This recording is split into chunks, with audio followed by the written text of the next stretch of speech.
Hello बच्चों, मैं हूं राहुल चौधरी। अपन पढ़ रहा अपना सब्जेक्ट बायोलॉजी। तो देखो, अपना केमिकल कोऑर्डिनेशन का आज पार्ट 4 है। ठीक है। अब पीछे अपन ने आज अपन जो देखेंगे वो क्या देखेंगे, छोटी छोटी दो ग्लैंड्स के बारे में देखेंगे। एक तो पीनियल ग्लैंड और एक क्या थाइमस ग्लैंड। दोनों क्या है, छोटी छोटी ग्लैंड है। और पीनियल ग्लैंड कहाँ प्रेजेंट है, फोर ब्रेन के पोस्टीरियर पार्ट में। और जो पीनियल ग्लैंड है वो जस्ट स्टर्नम के पीछे और जो आउटा है उसके जस्ट आगे प्रेजेंट है। ठीक है। तो आज अपन डिस्कस क्या करें किसके बारे में, दो ग्लैंड्स के बारे में। पहली तो कौन सी है, पीनियल ग्लैंड, और दूसरी थाइमस ग्लैंड। तो अब थाइमस ग्लैंड कहाँ पर है, थोरेसिक रीजन में। और जो पीनियल ग्लैंड है वो कहाँ प्रेजेंट है, अपने क्रेनियल कैविटी में। ठीक है। तो पहला शुरू करते हैं क्या, पीनियल ग्लैंड। तो जो पीनियल ग्लैंड है वो पीनियल ग्लैंड कहाँ प्रेजेंट है, अपने फोर ब्रेन के डोर्सल पार्ट में। देखना एक बार, फोर ब्रेन, जैसे ये अपना क्या आ गया, ब्रेन की स्ट्रक्चर आ गई। ठीक है। अब ये पोस्टीरियर पार्ट हो गया फोर ब्रेन का। ठीक है। तो इस पोस्टीरियर पार्ट में यहां लगभग, यहां क्या होता है, जो अपने लेटरल वेंट्रिकल्स होते हैं, वेंट्रिकल्स जो जिसके अंदर क्या होता है, सेरिब्रल स्पाइनल फ्लूइड बनता है। और इन जो वेंट्रिकल्स होते हैं वो चार होते हैं। जो लेटरल वेंट्रिकल होता है वो दो होते हैं, राइट और लेफ्ट। ठीक है। फिर थर्ड वेंट्रिकल आता है यहाँ, और फिर फोर्थ वेंट्रिकल आता है यहाँ। ठीक है। यहाँ पर फर्स्ट फोर्थ वेंट्रिकल प्रेजेंट है, यहाँ थर्ड, और यहाँ कौन सा होगा, लेटरल वेंट्रिकल। तो इस लेटरल वेंट्रिकल के जस्ट पीछे कौन प्रेजेंट होती है, अपनी पीनियल ग्लैंड प्रेजेंट होती है। ठीक है। तो यहाँ क्या प्रेजेंट है, पीनियल ग्लैंड प्रेजेंट है। ठीक है। तो ये पीनियल ग्लैंड है वो कहाँ प्रेजेंट है, जो अपना ब्रेन है उसके डोर्सल साइड में, मतलब पीछे की तरफ। जैसे ये अपना ये ब्रेन हो गया, ब्रेन का पीछे वाला पार्ट, तो यहाँ पर। ठीक है।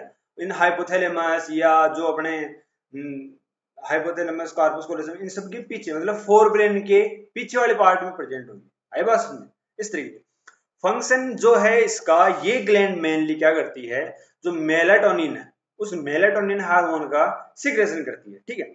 अब जो मेलाटोनिन हार्मोन है वो क्या करता है, जो अपनी वोल बॉडी के अंदर क्या है, जितने भी ऑर्गन्स हैं, मतलब अपनी बॉडी की एक्टिविटी है जितनी भी, उसको क्या करेगा, रेगुलेट करने का काम करेगा।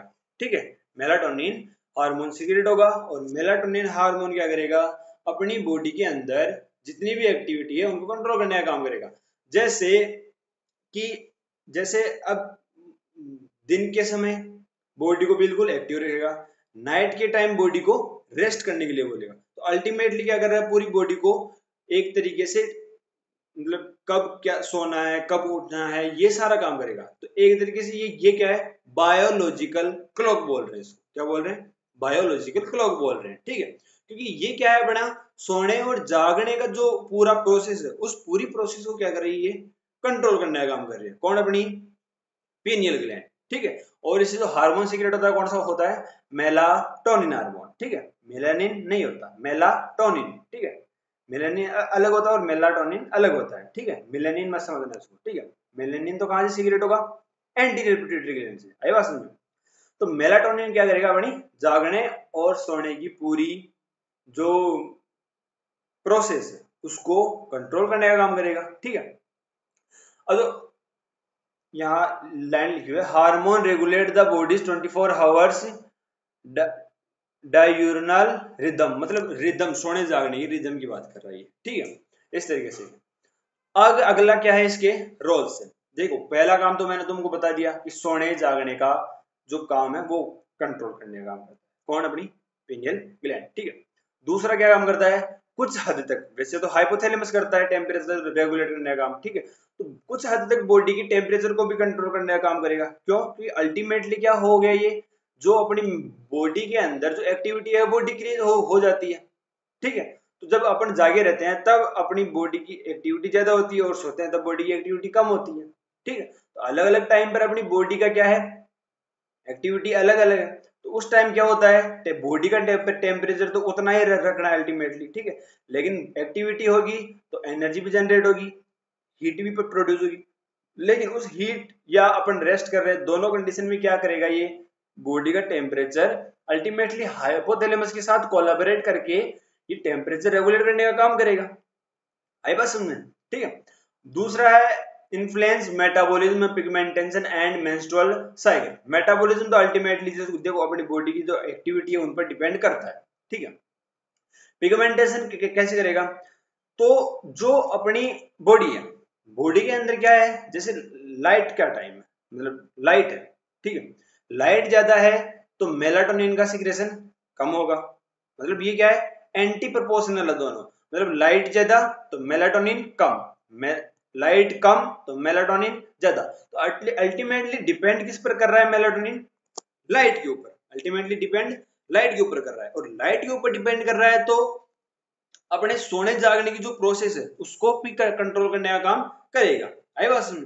तो अल्टीमेटली जो मेलाटोनिन है वो क्या कर रहा है, लाइट के ऊपर डिपेंड है, लाइट के ऊपर डिपेंड है, ठीक है।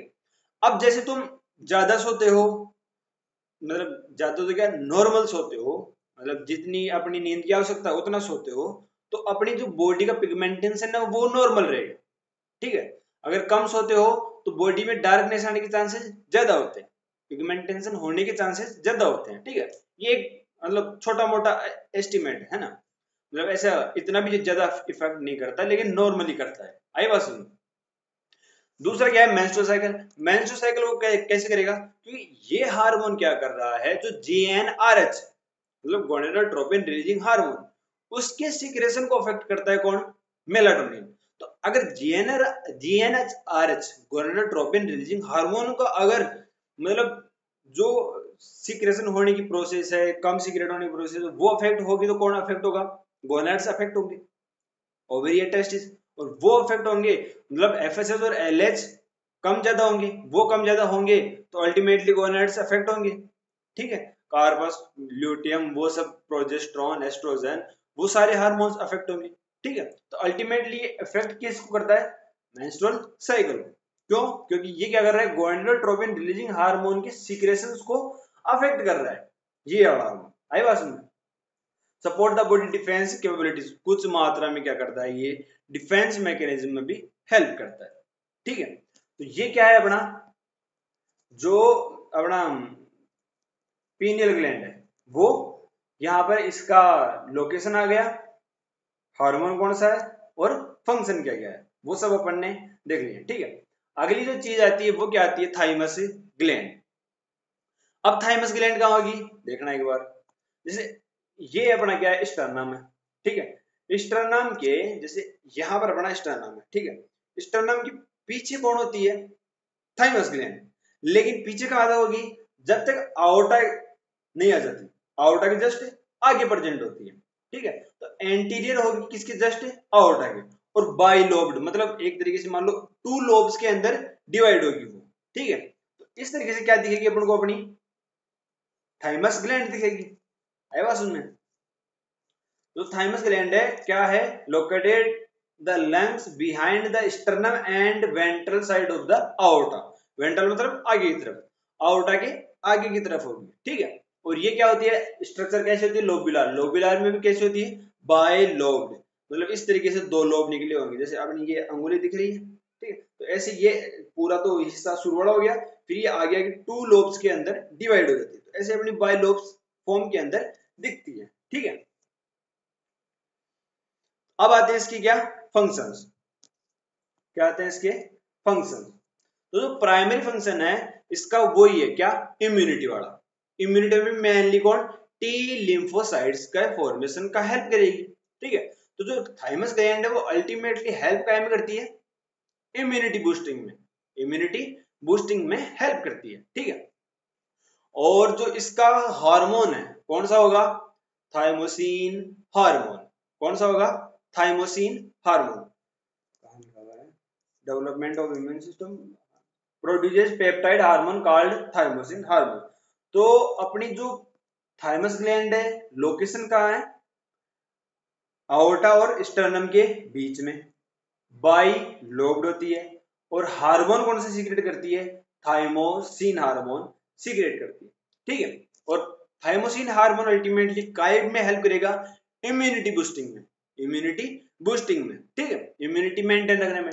इम्यूनिटी बूस्टिंग कैसे करेगा, टी लिम्फोसाइट का डेवलपमेंट करेगा ये थाइमोसिन, और क्या करेगा, इम्यूनिटी बूस्ट करेगा, मतलब सेल मीडिएटेड इम्यूनिटी प्रोवाइड करवाएगा। 12th क्लास के अंदर पढ़ा होगा इम्यूनिटी के अंदर, ठीक है। तो सेल मीडिएटेड इम्यूनिटी प्रोवाइड करवाता है और थोड़ा बहुत क्या करेगा, कराता है, एंटीबॉडी प्रोडक्शन में भी हेल्प करता है, ठीक है। लेकिन मेनली काम क्या है, टी लिम्फोसाइट के डेवलपमेंट में हेल्प करता है। आई बात समझ? तो थाइमोसिन का मेन फंक्शन तो यही है, टी लिम्फोसाइट का फॉर्मेशन करना या डेवलपमेंट करना। आई बात समझ? अगला काम है एज रिलेटेड चेंजेस काय के अंदर, अपनी जो थाइमस ग्लैंड है उसके अंदर। तो देखो थाइमस ग्लैंड का ऐसा है कि जब शुरुआत में तो क्या होती है, ये छोटी होती है, ठीक है। अब बेबी जैसे जैसे एडल्ट होता है फिर बड़ी होती है, फिर वापस क्या होती है, ये छोटी होती जाती है। मतलब जैसे जैसे ओल्ड एज की तरफ जाएगा आदमी, वैसे वैसे क्या होगा, इसकी साइज छोटी होती जाएगी। तो ओल्ड एज में क्या देखने को मिलेगा अपन को, वीक इम्यूनिटी। क्या देखने को मिलेगा, वीक इम्यूनिटी, क्योंकि वो क्या होती है, थाइमस ग्लैंड बिल्कुल श्रिंक हो जाती है, ये डिजनरेट होती रहती है, डिजनरेट होती रहती है एज के साथ, ठीक है। मतलब जब अपन अपना चाइल्डहुड खत्म होता है और जब अपन टीन एज में आते हैं तब तक ये अपनी कंप्लीट साइज तक पहुंच जाती है, ठीक है। अब टीन एज में या अपनी एडल्ट एज में ये क्या होती है, बिल्कुल कंप्लीट होती है, मतलब फुल फॉर्म में होती है अपनी, ठीक है।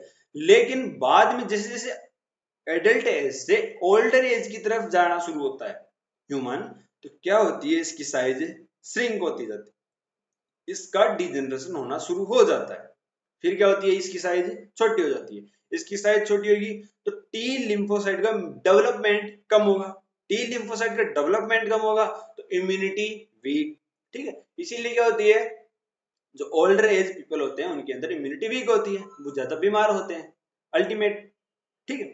इस तरीके से तो decrease degeneration of the thymus shrink in the older individuals, ठीक है। बूढ़ों के अंदर क्या होती है, ये श्रिंक हो जाती है, मतलब साइज के अंदर छोटी हो जाती है, ठीक है। Decrease thymosin production, reduce thymosin level lead to weakened immunity response in the elderly, मतलब क्या होती है, जो इम्यूनिटी है वो वीक हो जाती है, ठीक है। तो ये आज क्या थी, ये छोटा सा लेक्चर लिया था, दो छोटी छोटी ग्लैंड्स के बारे में अपन ने देखा था, ठीक है बच्चा, थैंक यू।